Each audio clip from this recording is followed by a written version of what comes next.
உங்களுக்கு பிடித்த சமையல் சேனலுக்கு உங்களை அன்புடன் வரவேற்கிறேன். இன்னைக்கு நம்ம மிளகு பருப்பு ரசம் எப்படி வைக்கிறதுன்னு பார்க்கலாம். வாங்க வீடியோக்குள்ள போகலாம். இப்போ நான் 2 ஸ்பூன் மிளகு எடுத்திருக்கேன். அதில் கூட 2 ஸ்பூன் ஜீரகம் எடுத்திருக்கேன். இது 2யும் சேர்த்து ஒரு அடி அடிச்சுட்டு வந்துடலாம். அது கூட இப்போ ஒரு பச்சை மிளகாய் போட்டு ஒரு அடி அடித்து வச்சுக்கலாம். இப்போ கடாயில் 1 ஸ்பூன் எண்ணெய் ஊற்றிக்கோங்க.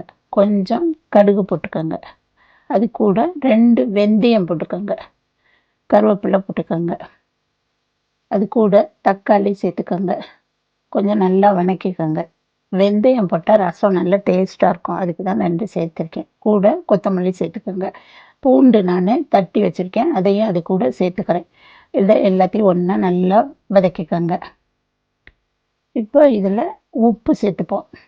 அது கூடயே 1/2 ஸ்பூன் மஞ்சத்தூள் சேர்த்துப்போம். எல்லாத்தையும் சேர்த்து ஒன்றா வதக்குங்க. கொஞ்சம் நல்லா வதங்கிடுச்சுன்னா போதும். இது கூட நம்ம பொடி பண்ணி வச்சுருக்க மிளகு, ஜீரகம், பச்சை மிளகாய் எல்லாத்தையும் சேர்த்து லேசாக ஒரு வதக்குனா போதும். இது ரொம்ப வதங்க தேவையில்லை.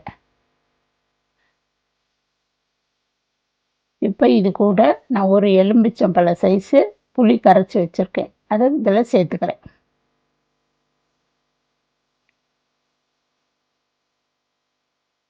இப்போ எல்லாத்தையும் நல்லா கொஞ்சம் ஒரு கொதி வரல வைப்போம்.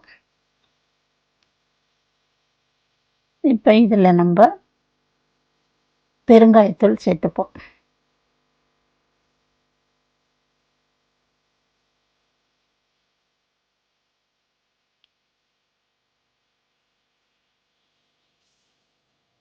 இப்போ இதில் கொஞ்சம் பருப்பு நான் வேக வச்சு பருப்பு தண்ணி எடுத்து வச்சுருக்கேன்.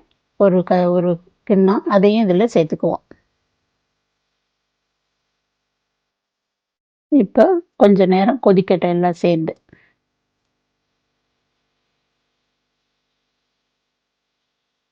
இப்போ இந்த அளவு நுரக்கட்டி வந்ததும் போதும். இப்போ நம்ம கருவேப்பிலையும் கொத்தமல்லியும் மேலே கொஞ்சம் தூவிட்டு 1/2 டம்ளர் தண்ணி சேர்த்துட்டு நம்ம ஆஃப் பண்ணிக்கலாம். நமக்கு இப்போ மிளகு பருப்பு ரசம் ரெடி ஆயிடுச்சு. இந்த ரசத்து கூட வாழைக்காய், உருளைக்கிழங்கு இதெல்லாம் வறுத்து சேர்த்து சாப்பிட்டா நல்ல டேஸ்ட்டாக இருக்கும்.